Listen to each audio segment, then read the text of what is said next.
our hope for this series is that by learning more about what people like Lise and other investors we invite care about, many of the innovators and entrepreneurs out there can understand how to essentially attract capital from these investors who we have given our hard-earned money to take care of.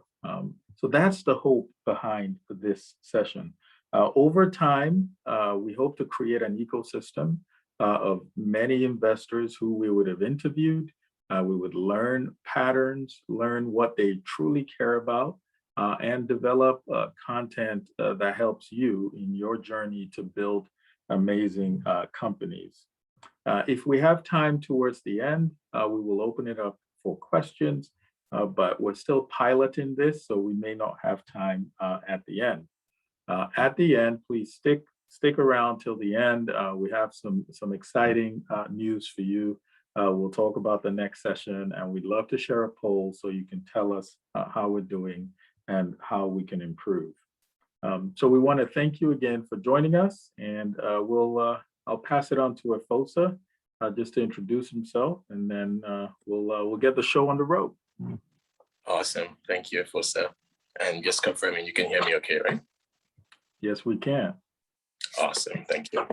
Welcome everyone again. Thank you all for joining us. We're so excited to kick this off. For those who don't know me, my name is Efosa, popularly known as Efosa 2. And I'm the manager of a program with University of Toronto called the Black Founders Network, and also the founder of an organization called the African Impact Initiative. And like Efosa once said, from my interactions with entrepreneurs and with founders, it's become very clear that access to capital is one of the biggest gaps that we face as founders, as innovators, and as ecosystem builders. So we're trying to pull back the curtain, really just have an open, frank conversation with investors and understand that, how they want to make their decisions, how they think about working with different founders at different stages, and start this learning journey, with you all that are joining us today. So we have a series of questions lined up, and today we have Lise with us. So Lise is a superstar, if you don't know her, the first Black woman to really lead a fund in Canada with Black Innovation Capital. So we'll let Lise introduce herself, and I think Efosa 1, you can take the first question, and then we just tag team and get through the questions. That's right. Over to you, Lise. Can you just introduce yourself, tell us your story, and really, we want to know, why did you become an investor? Well, thank you to the Efosa. It's my pleasure to be here, first of all, today. I'm really humbled by this invitation. I wanted to mention that although I guess I'm considered to be the first woman who's running an institutionally backed fund in Canada, there are other amazing women, Black women, that are doing amazing work also in the space in Canada too. So I wanted to give them a big shout out. There's not enough of us, definitely, but there are a few others. So I'm originally from Burundi, but I grew up in Montreal. And I was always sort of very curious about, my background, because I have not been growing up. I think I went for the first time to Burundi when I was 18. And what I found when I went there was just amazing in terms of, the people, the scenery, and also the opportunities that I was seeing. And I did not necessarily understand why the narrative was so different, especially in terms of the quality of the people. Between what you're hearing around, like I guess Burundi, which is one of the smallest, countries in the world, one of the poorest countries in the world, and the quality of people I was seeing, and I think I always also have seen that parallel with Black people in general, getting a lot of bad press, a lot of prejudice. Mm-hmm. When sincerely there's so much smartness, resilience in our communities that it did not necessarily make sense to me growing up too. And I just felt that there should have been, I was sort of looking for a way to basically come to terms with, the big gap that I was seeing. As I was traveling, I came to stumble upon the concept of social entrepreneurship, which was basically solving big problems with using private sector. So sort of like stepping away from charity, which is something that I felt was sort of like keeping people in a loop of constant dependency. And I really liked that idea. I just thought this was just amazing, right? You're empowered, you're not necessarily sacrificing your life, you're making an earning for yourself, but you're solving big issues at the same time.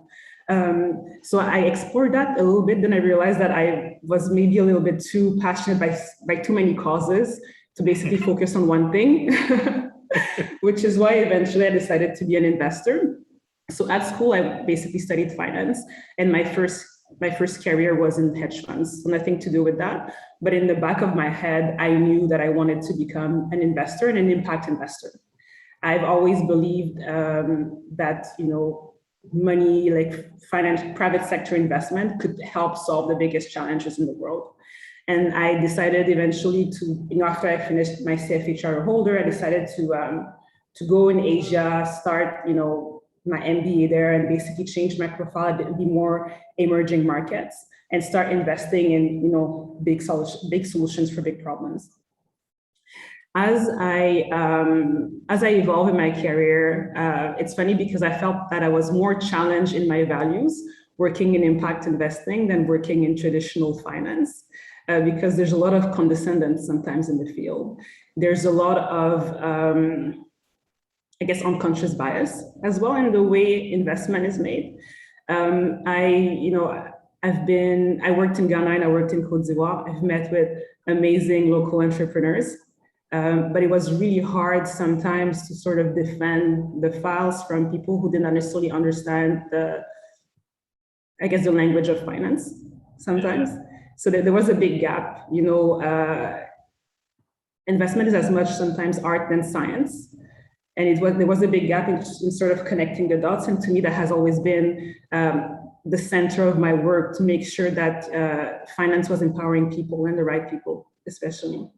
So when I came back to Montreal, Canada, met with Isaac, and it was really a meeting of the minds. So Isaac and I just really saw eye to eye in terms of the change that we wanted to see in the space, in the investment space, just more representation generally. We decided to come together, create Black Innovation Capital, and have this, it's a small fund, it's a $10 million fund. We are fortunate, I think, in Canada, where most of the venture capital ecosystem understands that diversity is good business, but often they don't see diversity.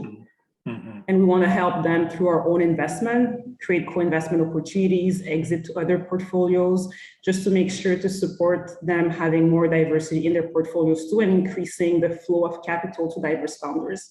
We also are working with DMZ to create a training program for Black investment managers, so that there's also more diversity on the other side of the table, because this is how you sustainably fight unconscious bias. Okay. So this is what we're doing in a nutshell, and this is a bit of my path as well, in a nutshell. Thanks a lot, Lise. Thank you very much. And we're gonna unpack a lot of what you said in subsequent questions. So I'll pass the baton to FOSA number 2. Sure. Great intro, Lise. Great intro. And very big fan of what you're doing, even from the Black Founders Network as well. Hoping to engage, Black Innovation Capital. But let's shake things up and make it more interesting. So what would be, like, practically speaking, what steps would an entrepreneur who wants to raise capital from you / from Black Innovation Capital take to get your attention? So what should they do, or what could they do now? Or put in another way, what are the traits that you like to see in entrepreneurs? Thanks, that's a great question. As I mentioned before, entrepreneurship is as much art than science. So right now there's a big movement towards entrepreneurship. So entrepreneurship is extremely popular. So I think people find it sexy. Others sometimes do it because they have no choice. So those are entrepreneurs by default.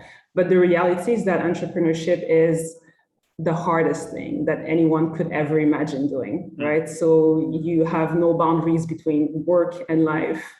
You don't have as much hobbies, or you have no hobbies, and basically work is your life, and not everybody's made for it. We're seeing successful people and you think it's been easy, it's been extremely hard, and they've sacrificed a part of their life to get where they are. And as we're looking to invest in entrepreneurs, we're looking to find those ones who are made to be entrepreneurs. Sometimes, you're being told no for an investment, but it might be a blessing because you're probably not necessarily ready for what's in front of you. We are often looking for, well, in any case, what's really important is basically that passion. This sort of like no excuse attitude. We will make this happen. When you have a big why as to why you're starting your business, you will find a way, and want to be able to support those entrepreneurs. So they're not creating their business, or their business is not relying on our investment, but our investment is basically supporting them to grow, right? One thing that I think is extremely important in a founder is for them to have a clear idea of what they need also in order to move forward. So when you see someone that is extremely intentional in terms of, who they're bringing on as advisors, who they're bringing on in their team, it's extremely calculated because they know how they want to move forward. And it's not just, bringing names to bring names or positions. It's really about, how do I win? And that's something that is that is admirable. One thing that is also extremely important is the way you structure your product. We do have sometimes, and that's not a criticism at all, right? But we have, very technical people that start companies, and they really in love with their product and their solution, but they're really disconnected with the market. It's not always the best product that works, right? It's the product that the market will adopt. So you see entrepreneurs who sit next to their customers, co-develop the product with the customers, that have this channel of communication, and they make sure that the way they're designing their product really answers a need, that they're not pushing their product on people who don't really need that product. I think that's that's usually what you find in successful products. There's also this ability to sell. You may have done all of the above, or sort of, of the above, but you're not necessarily able to put your product to market. And that's really important. And I would say maybe a last one is also the ability to fundraise. Because for example, for us, we're a small fund. We might be able to give you a small ticket right now to help you get going, to support you in your growth. But if you're not able to network, fundraise, that means that after a ticket, you might not necessarily get anything else. And that's also very dangerous, right? So in terms of us, the perspective of us losing our funding. So we're looking at that too. Obviously, we will, do intros for all of our investing companies and support them. But at the end of the day, it's the entrepreneurs who are selling their business. And if you're not necessarily able to do it, or if you lack a little bit of confidence in that space, those are conversations that we'll have internally in terms of, are they ready for the financing? Wow. Thank you. Entrepreneurial gospel. Founders on the call, can resonate with that, paraphrasing, that intentionality, that focus on your product. For folks in the audience, for context, Black Innovation Capital, it's a $10 million fund, early stage, so seed. I think maybe pre-seed, but mostly seed. Lise, I guess before Ifosa one takes the next question, can you tell the audience the best way to get in touch with you? I guess, because the question was, how can they get your attention? So do we follow Lise on Twitter and send her a DM, or do we add her on LinkedIn, or what's the most efficient way to get your attention? And promise us that for folks who reference this event, you would, get back to them. Oh my, just put Lise on the spot. Dang. So I always try to get back to people who reach out to me there directly, although we did receive a lot of requests. So we're behind on people who reach out to us through our website. But I would say this is one of the most efficient way to reach out to us, because the team looks at the pitch deck. So going through our website is good.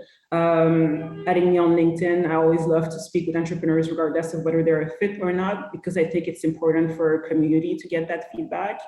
I would encourage people to follow me on Twitter, although I'm a fake Twitter user. I'm highly inactive, but I'm trying to push myself in that direction. But yeah, I think those would be the three ways to get to us, but I would encourage to go through the website, definitely. There was also a very interesting question that was asked, and you probably will go through all of the questions, but I think someone asked if we invest in entrepreneurs or in the business or in the products. That's a very good question, and it's in the entrepreneurs, because you never know what the world is made of. Sometimes, there's a shift in conjuncture. For example, COVID, nobody could have predicted it, right? But if you are investing in someone who has a very good mindset, you know that they will be able to pivot. So the product is static, but the team is not. So we're really investing in a team. Second thing also I wanted to make sure I would touch on is that we're investing mainly in Canada. So it's 90% Canada focus and only 10% internationally. As you're thinking of reaching out to us, I just want to make sure that this is clear. Good to play that. Yeah. Thank you, Lise. Intentionality, perseverance, structure the product, right? Connect it to the market. Don't just be sitting in an ivory tower and thinking we can sell. Then your ability to sell and your ability to fundraise. As you're thinking about your company, please be thinking, if I want capital from Lise, I need to think about all these 5 things and figure out how I can address them, because that's what she and Black Innovation Capital, that's what they care about. That's what they look for. Not only those things, but those things are important. Lise, so I'm an entrepreneur. I've sent you a message and I got all those things. Check, check, check, check, check, check. That's 5 checks. All right. What else, apart from assessing the individuals and their ideas, what other factors do you consider before investing? Do you look at the sector? Do you look at the country? What else do you consider before you invest? I think this is an important question, because even before you reach out to an investor, you need to know the basics about that investor.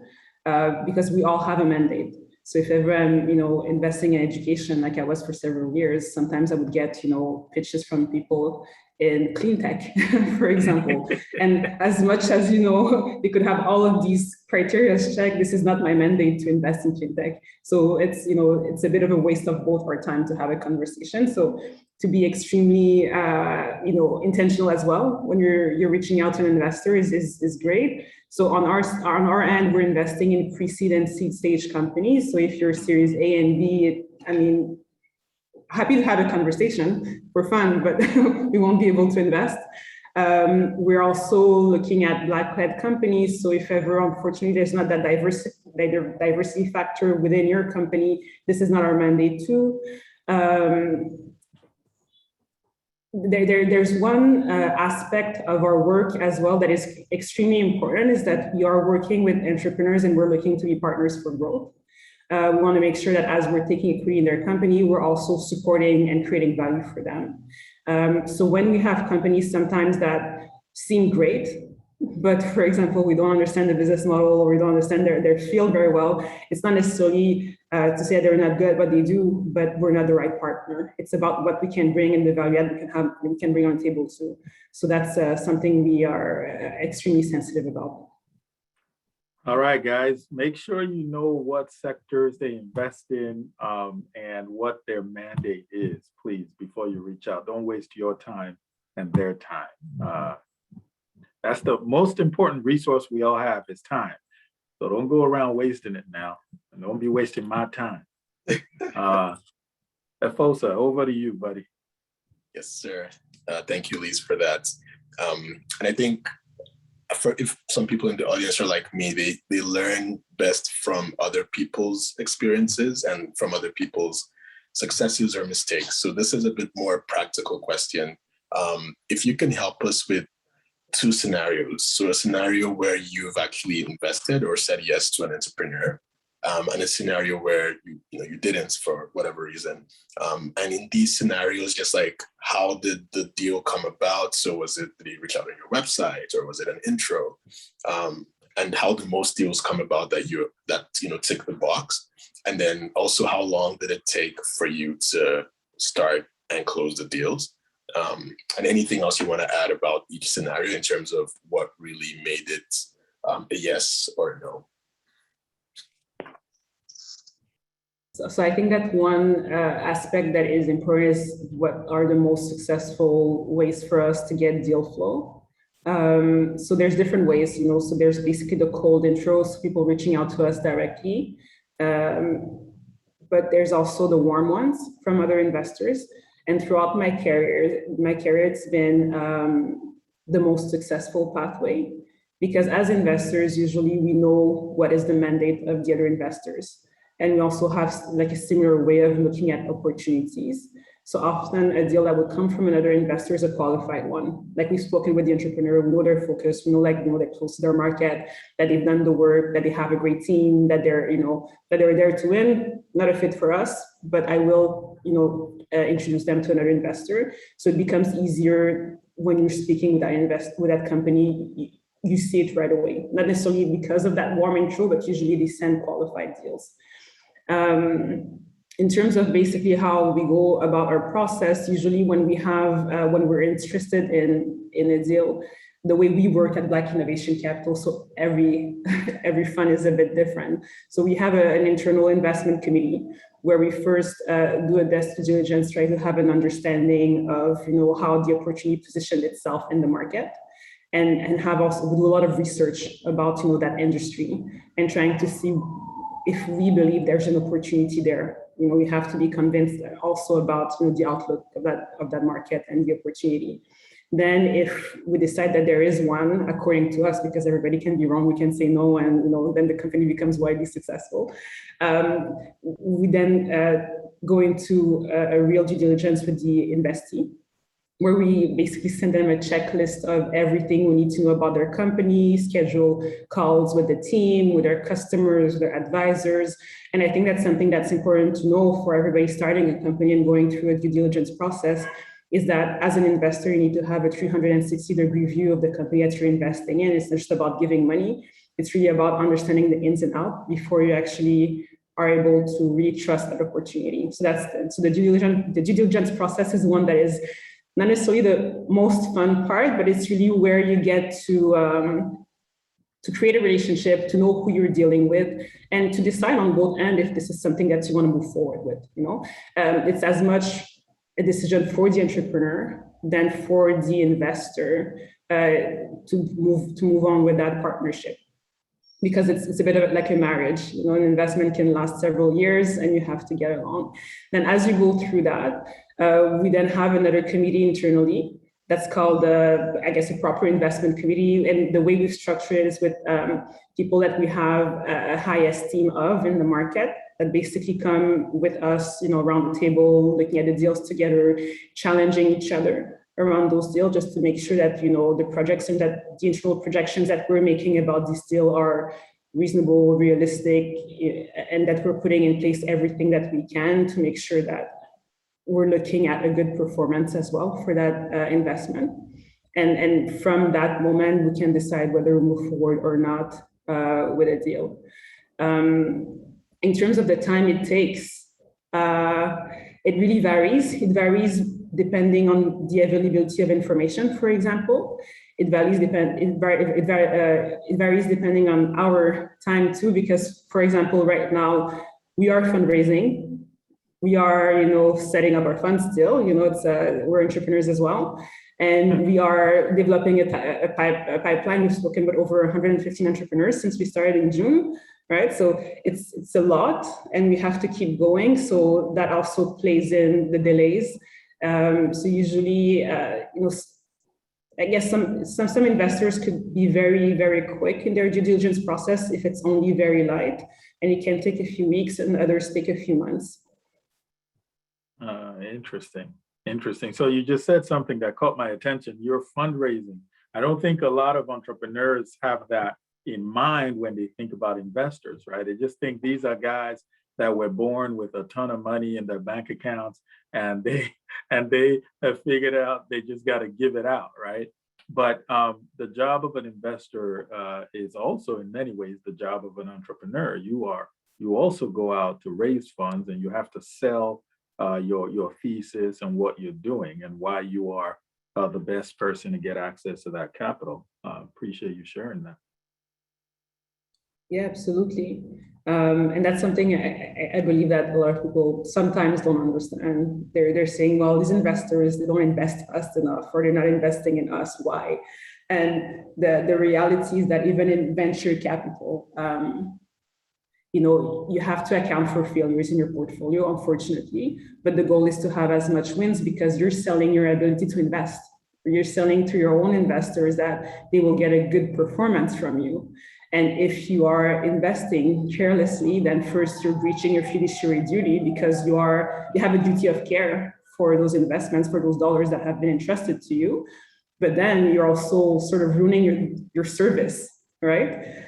So the goal is really to try to make sure that you are picking the right companies, that you're picking the next Google or the next Facebook. Awesome. Efosa.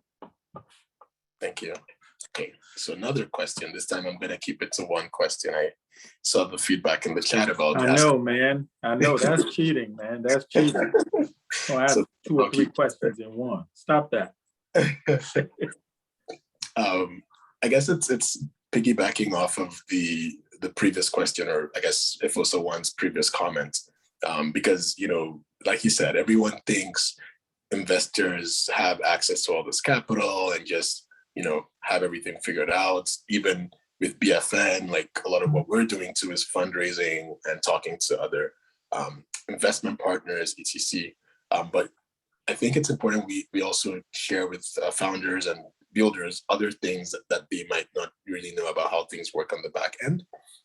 So can you tell us something about investing that most people, especially entrepreneurs, don't know? So apart from what Efosa shared, if there's anything else that you want to share that would be, unique / surprising to the entrepreneurs on the call. I don't know if it's unique or surprising, but we do definitely lose sleep with you guys. So in the sense that when you're not doing well, we're not doing well either. So it's a lot of work together usually.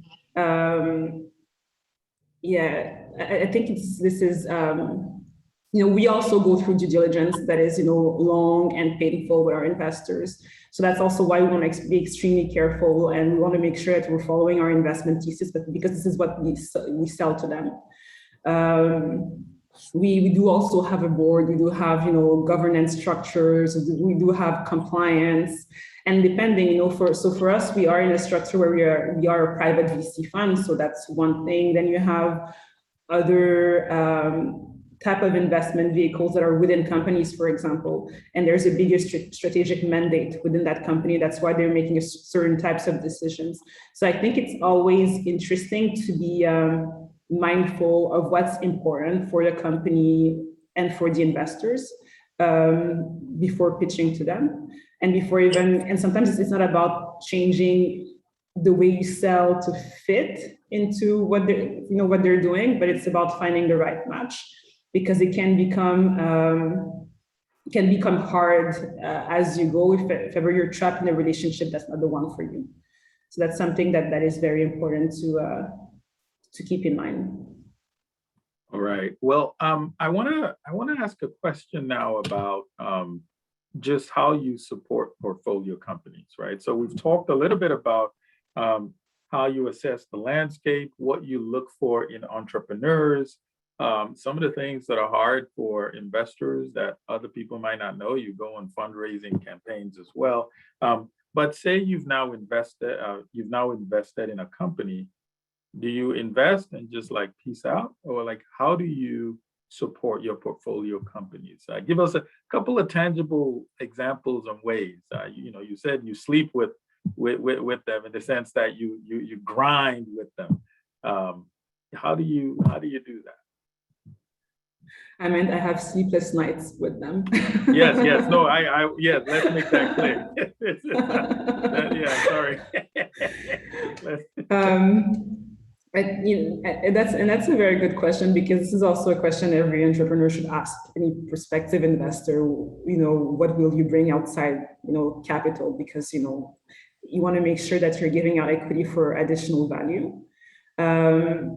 So we're doing it in different ways, because we are investing in seed and pre-seed stage companies, because we're focused on technology and technology-enabled companies. We are first partnering with, and that's a bit special, I think, for us. I don't think everybody does that, but we're partnering with external companies in order to offer discounted services. For our investee companies, we want them to be the best shape possible for the future. We want them to basically get to their next fundraise and be extremely attractive for other investors. So we have a partnership with a law firm for discounted legal services, a partnership with an accounting firm also for discounted access to a cloud-based system that will help them from an accounting perspective. We have a partnership with a cybersecurity firm, because all the companies will support our tech base, so that they can provide also support in just helping the company at least keep in mind what are the different steps they need to make sure that they're structured optimally from a cybersecurity perspective. We work with an accelerator program in Toronto, where they have very successful mentors that we put at the disposal of the companies that we have in our portfolio. Same thing as well in Montreal, because we wanted to make sure that we have this French-based support system.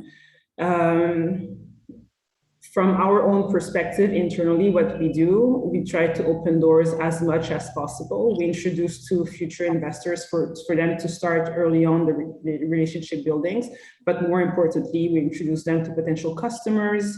We're there from a strategic perspective as well. If they need to run things by someone, sometimes it's very lonely being an entrepreneur. So it's good that you can call someone and just be able to run through your new strategy, talk through some of the issues that you're having.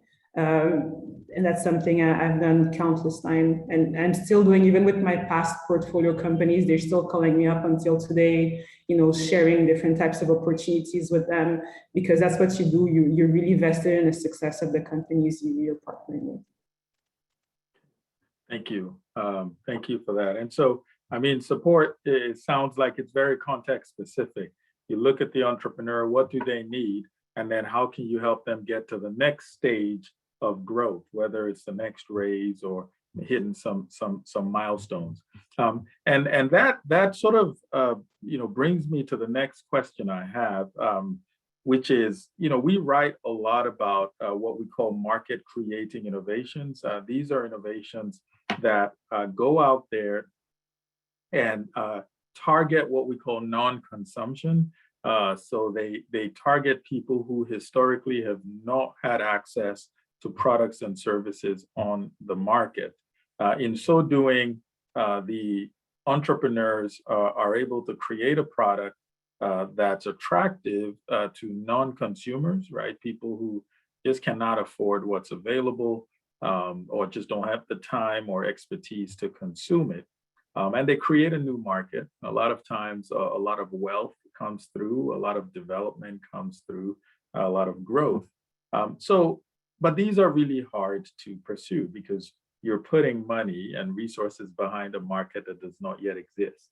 And so this is more if you step back and, see yourself as an investor, steward of capital, what can investors like yourself do to deploy more capital to these types of market creating innovations? And asked another way, how can entrepreneurs who are going after these types of markets that don't exist, they want to create them, how can they really convince you that that they deserve that capital you need, that they need? Sorry. That's an amazing question, because it's a very difficult one. As mentioned earlier, we are responsible for our performance, and that's the services that we sell. And when you're going into a market that is not proven, it's a bit hard to get people to support you. There's different ways to go about it. It's about the type of capital you're going after. If, for example, you're going after a pension fund just to invest in you, or a fund, VC fund that got money from a pension fund, this is people's, retirement money that you can't really just, gamble with. So you might be a little bit more risk averse. But if you're going, for example, for foundation money with, a foundation that has, similar objective as yours and that's able to take that risk, then that's different, or grant funding as well, at least at the beginning, to get that initial traction, because traction speaks for itself.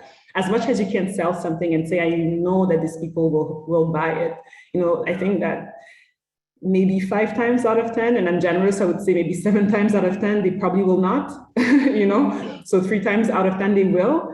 And you have to basically be able to find proxies to showcase that there is traction, that there is a possibility for that as much as possible to remove the risk from your investment. Sometimes, other types of mechanism I've seen to decrease the risk is blended finance. So you have a mix of investors that are strictly for impact, that are really aligned, that are able to basically say, we're investing alongside a typical investor and we're taking the first loss. So as you're losing money at the beginning, trying to figure out the market, it's our money that's get touched. Then afterwards, once you figure it out, the investor's money, that they're the one who get the benefit. So that's a concept that is more and more popular. And that's often, a good tool to use for unproven markets. Mm-hmm. Okay, thank you. That's very helpful, right? Like, these entrepreneurs, they need to show you proxies, especially if the market hasn't been created. Say, look at the markets that have been created in other parts of the world or other sectors. We think we can do this, and here's how. And then the other thing you talked about was this notion of blended finance. It's maybe not every capital in that raise is venture capital. You've got some grants, you've got some foundations who are like, we want to support the creation of this market, so we will take first loss. That way you can protect the capital providers, from the pension funds and so on. So I think a little bit of homework for you, Lise, and the entrepreneurs is connect with a lot of these foundations and grant folks, because we want more markets to be created. We want to create a lot more markets. And entrepreneurs, when you're looking to create new markets, please make sure you're not leaving the burden of everything on the VCs or the investors that are looking to finance you. Next question is somewhat related. It's about impact. How does impact have an effect on your investment decisions? And so, it's sort of like, and I want us to be real here, right? How do you think about the potential trade-offs? And let me try to make this real. So you have an investment that's going to give you, 50% IRR, and then another one is going to give you maybe 30%. But maybe the impact is a little more, and it creates a few more jobs, or helps the environment a little better in whatever way you're measuring. But the other one that's more 50-60%, it creates jobs, but not that many. Realistically, right, with the pressures on investors, what are you going to lean towards? And so how does impact truly affect your investment decisions? So that's interesting because there's like several parts of me here. So I was an investor, an impact investor for a few years, and now Black Innovation Capital is more of a traditional VC fund, but definitely with an impact lens because we're investing in Black-led startups. Mm-hmm. I've always been of the belief that you should never. So you always have a specific mandate. So usually when you're investing in companies, they're supposed to be part of that same mandate, right? That you have. And I don't think there should be a trade-off between impact and finance, because to me, you're really succeeding when you are investing in a company that has a correlation between impact and finance that's as close as possible to 1, right? If the correlation is not 1, then you will have chances for mission drift in the long run. A change of CEO that will drop the impact part, hardship in the market that will make the impact part drop. But if ever, if ever the core of the business is impact and you're maximizing the potential of the business and the returns, and that increases impact, then that's a good investment. In our case right now, we're investing in technology startups that are led by members of the Black communities. Our goal is to create role models or support the creation of role models. We're not creating anyone, right? It's basically supporting the creation of role models, increasing wealth in the different, Black communities, because we know that successful entrepreneurs reinvest in their communities, they reinvest as well in businesses, and that basically creates a cycle of growth. We want to have more products and services that are created for the different communities that exist, because sometimes there are needs that are sort of left aside, and there's a lot of people that are underserved from that perspective. And we also want to see more diversity in the investment space in terms of in portfolios or within the just in VCs as well. If we want to create role models, we need to create success stories. Right. And for us, the bigger success story, the better. And that's really what we're after. Well, yeah, one of the best ways to show success is to show the success of the actual investment, show growth. So yeah, thank you. Efosa, over to you. Thank you. Very well said, Lise. Very well said. I can totally relate to the impacts and the, I guess, VC return hats, even from doing African Impact and now doing Black Founders Network. I think my next question kind of dives deeper into the D&I side of things. So obviously, Black Innovation Capital, I love that it's very vocal about the fact that it's Black innovation capital, right? Like you don't see enough funds that even, claim to be BIPOC or whatever get like very vocal about it. So the question that we had lined up here was, how your firm thinks about D&I. And it's pretty clear from the naming and the focus, but if you could dive a bit deeper for us in terms of any matrix that you guys are, tracking, or, what is Black enough? Is it just one co-founder being Black? Efosa, what's D&I? What's D&I? Come on, man. You using big words. D&I is, diversity and inclusion. Yeah. Oh, man. Diversity, equity, and show off. DEI. Would love to hear your thoughts, Lise. We actually really believe in diversity, equity, and inclusion. It's important for us. That's the center of our mission. When we're talking about Black-led, it's about at least 25% of the Black table or the management team that identifies as Black, because we know there's complexity as well in our community. So it's not to us to say who's Black or not, but who identifies as Black. We do measure metrics such as, and so basically, so the whole team doesn't have to be Black, because again, it's about diversity, right? We do measure the number of people from different races that are in the, in the companies, and that's because our investors also want to know, want to have an understanding of the impact that they're having as well in the Canadian community. We measure as well the number of women, and that's something that's quite interesting. It's all about unconscious bias. The fact that I'm a woman in that fund, I want to invest in a lot of women as well. But there's less women reaching out generally than men. So that's basically a fact, and that I'm working hard at solving. But yeah, that's so we're looking at that. This is really core and center of our mandate. It's a tough one, that intersectionality. When you add to marginalized, I guess, hats, then it's a moonshot goal, I think, that we also want to have at BFN.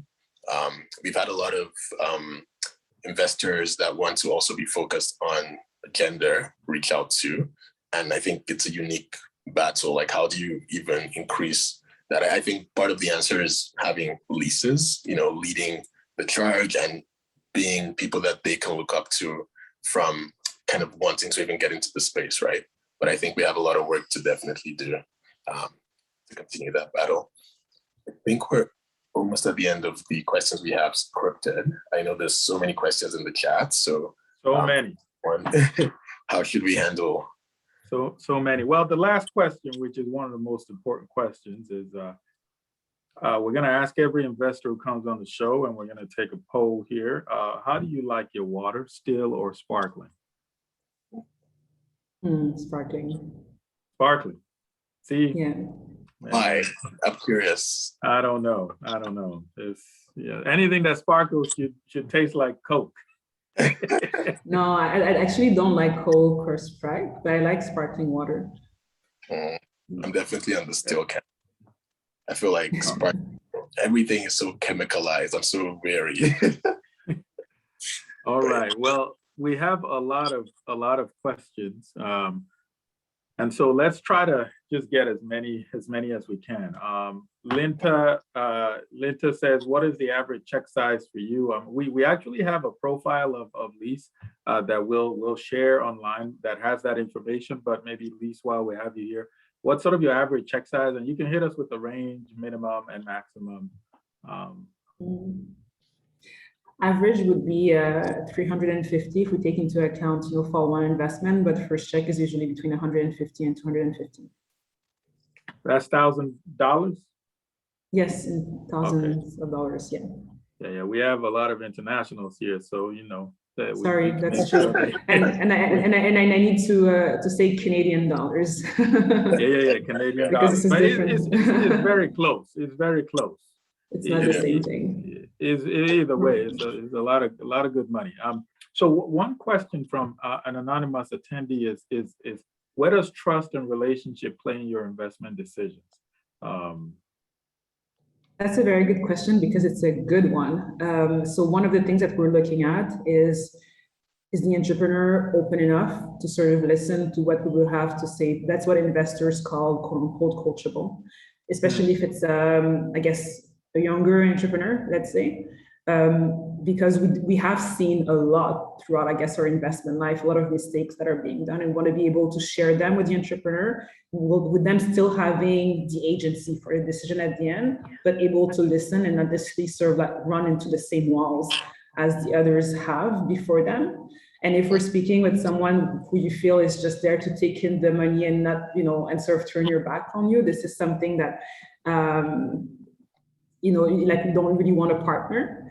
And this is also one of the biggest lessons that I've learned into my investment life is that trust can make or break any relationship between investors and investees, and transparency is everything. So if you trust your investor and if you're able to be transparent, talk about issues before they arrive, don't hide stuff, because investors also do have power over your company, and you don't necessarily want them to exercise it, right? You want to work, hand in hand. Everybody wants the success, so that's why choose your investors wisely. Make sure you trust them and have a transparent relationship with them. Very well said. Very well said. I think there's a question or a theme of questions I see in the chat around equity and like how much of it to give up at the very, very early stages. So I guess high level from your experience, what's the optimal, like how would you advise a founder that's structuring their cap table at the very beginning with your founding team, especially when you're going to those conversations with investors? You guys are usually a first check or maybe the second after an angel check. So what would be your thoughts just on structuring your cap table for founders very early on? I think you need to keep as much equity as possible at the beginning because you will go through several rounds, right? And at some point, it is important for investors to still feel like you have skin in the game. So if you're already at Series A and are a minority shareholder, then there's a bit of a problem. So when you're out there and fundraising for your pre-seed, just make sure that you're not giving more than 10 to 15% max of but even then it's maximum. I think, depending again, right, of your situation, but just think through how many times you will be out to fundraise and make sure that the deal always works for you so that as you get diluted, you still have a good share of the pie. Makes sense. Okay, another one. As an investor doing your due diligence, how do you view a 50-50 split between founders? Is it a red flag to you? Would you ask the founders how they agreed on that split? So I guess the gist of this is there an optimal split between the founding team that you like to see to show, equal commitment, or is there a bad cap table split between founders that's like, oh, this is a red flag? Any red flags would be anything that is not thought through. So if you have someone who's extremely central and key and somebody who's not doing anything and they both have 50-50, then that would be a red flag. It's really about the importance of each founder, how much you're putting into the company. You just want to make sure that the key person has enough skin in the game. If both of them are key people, then it's fine. But if they're not, I think you need to have those hard conversations together at the beginning.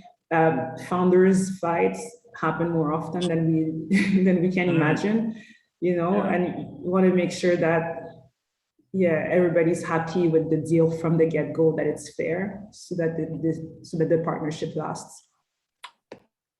Awesome. Thank you. So just think through every decision. It doesn't matter if it's 50-50 or something else, but just make sure you can defend it. So do you guys do pure equity, or do you sometimes do convertible debt? If you do, what factors into this decision? We do both.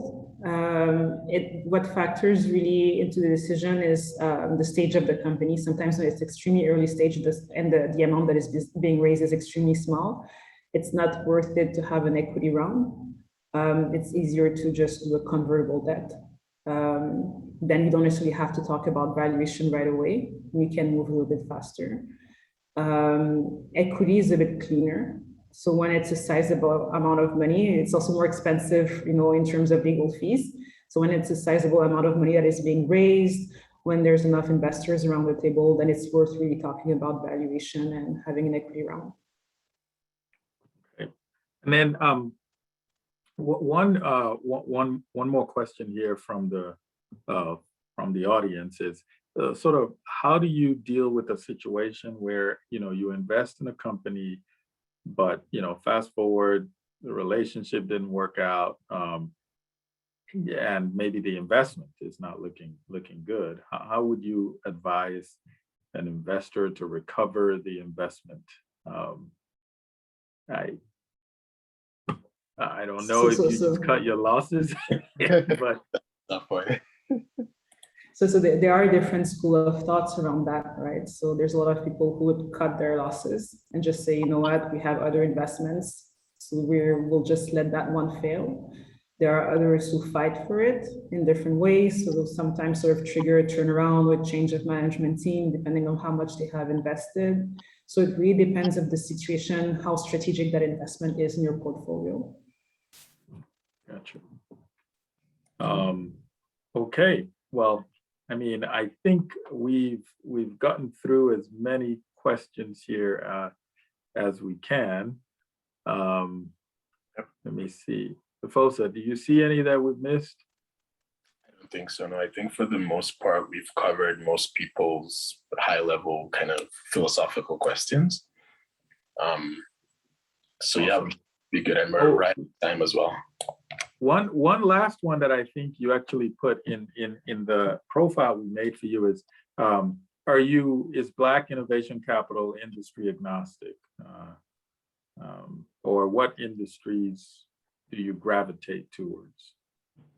So we are industry agnostic. We invest in tech and tech-enabled startups. However, because as I mentioned, we want to be smart investors and not just there for capital, we gravitate towards industries that we understand best. So my business partner, Isaac Olwolafe, has done quite a bit of success in the real estate space. So everything that's prop tech is something that is highly interesting to us because we believe that we can open doors for the different potential investees. We love fintech as well. We have, quite a number of our own investors who are financial institutions, and we'd love to find synergies. And we believe that there are good opportunities in the Canadian market for highly innovative fintech players. We love edtech.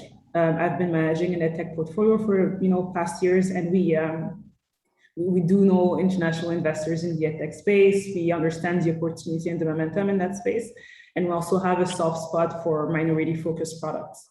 Underestimated opportunities that we understand there's a good market size, and that we want to help support that will create more goods and services for Black communities, for example. So those are, I guess, the areas that we gravitate towards. However, we are really open to listen to other types of opportunities because you never know, right? Officially, we're open to everything. Okay. one last question is, can you differentiate between pre-seed and seed stage? And then then we got, after that we got the series A, B, C, D, E, F, G, H. I saw a series H a couple of days ago. I was reading about a fundraise. So there's a lot of series out there. There is a lot of series, and I think the definition changes depending on who you're speaking That's with. true. Right? So we're looking at early stage investments, usually fundraise below $5 million. Pre-seed, I think it's pretty self-explanatory. So more early stage, we're still looking at the beginning of product market fit. We're looking to have an understanding of having a good opportunity in terms of the market size. And seed stage, usually they had a fundraising before, they still not necessarily there yet. They could not call themselves a series A. They're there, raising, 1.5 to 2 to 3 million, let's say. That's basically what would sort of fit into a seed opportunity. Got it. Okay. Awesome. Well, we've got 2 minutes left. We want to make sure that we are very sensitive to everyone's time. We're going to do our best to end at the top of the hour here. So here's a profile we created for Lise. We'll make this available on the social medias. So the Twitters and the LinkedIns of the world, we'll put it out there. So at least you get some information on what they invest in. One of the things that caught my eye was the investment to deal ratio. So entrepreneurs, when you're reaching out to investors like Lise, recognize that so many others are. So you want to give yourself the best shot by making sure you're very clear in what you need from her firm, because you can look, it's almost as hard to get into, actually it's harder to get into her investment than to Harvard Business School. So there you go. The next session we're going to have next week is going to be with an amazing investor, Clemens Field. I had the pleasure to be schoolmates with Clemens at Harvard, and he is a very amazing guy looking to democratize access to capital for people in emerging markets, as we call them growth markets now. And he really believes that investments and innovation can lead to prosperity. And so that's a little profile on Clemens there. And then I think we've got the following week we have Kola Aina Adventures platform. So we're piloting this. We are going to be learning a lot. Hopefully you teach us as well. Sign up for the subsequent sessions. Please spread the word. And at the end of the day, we do want to get all this information, figure out a digestible way to get it to you, and increase the odds of success when you reach out to investors like Lise, Clemens, Kola, and many others that we're going to bring on the program. Before I pass the baton to Efosa, I do want to thank you, Lise, so much for being our first guest, for being amazing. We're going to have a poll here that I think most people are going to be very satisfied, of course. But we do want to thank you so much for spending your time. We see how many investments you go through, and so we know your time is very valuable. So thank you so much. Efosa, I think I'm going to pass the baton to you for the last word. Thank you so much. I think you've said everything very nicely in terms of thanking Lise. I want to thank everyone else in the audience for joining us. This is a learning journey, like Fosa said. So we're hoping with your engagement, and your feedback, we're able to really build out a very resourceful repository of all these videos and all the investor focus areas, because again, we have the same objectives as the investors, as the founders. Like, we all want to create successful businesses and create impactful startups. So we want to help the investors do their jobs better and help you guys do your jobs better. So thank you for joining us, and we hope to see you next week, Tuesday, at the What Investors Want series. Absolutely. And thank you, Jacob, for the behind the scenes work, all the polls and all the images. That's not magic. That's Jacob behind the scenes. And Lise, we do hope to connect you with a lot of amazing entrepreneurs. The platform that we are creating, we do hope we can make your job easier, make the entrepreneurs' jobs easier. We have a lot of big plans. So thank you, thank you, thank you. I have a lot of expectations. I also hope to see a lot of good companies coming from YouTube. Awesome. Thank you. Thanks a lot for the invitation. Awesome. Thank you. Thank you, Yeah. Lise. Okay. Bye-bye. Guys. Bye, everyone. Thank you all so much. All right. Jacob, please make sure you capture all this data so we can debrief and even make the next session better. Sure, definitely. Although I don't know how we're going to be able to, well, Efosa and I, we can be better, but Lise was perfect. Yeah, Clemens is gonna have it really hard to follow up with this. Yeah. Awesome. I'm convinced he will be amazing. I can't wait to listen to him. Yeah, no, he's a passionate guy, wonderful fella, truly good guy. Awesome, guys. All right. Yeah. Well, yeah. I think we're Awesome. brief offline, right? So we'll sync up. Yeah. All Bye, right. guys. All right. Bye. Bye, everyone.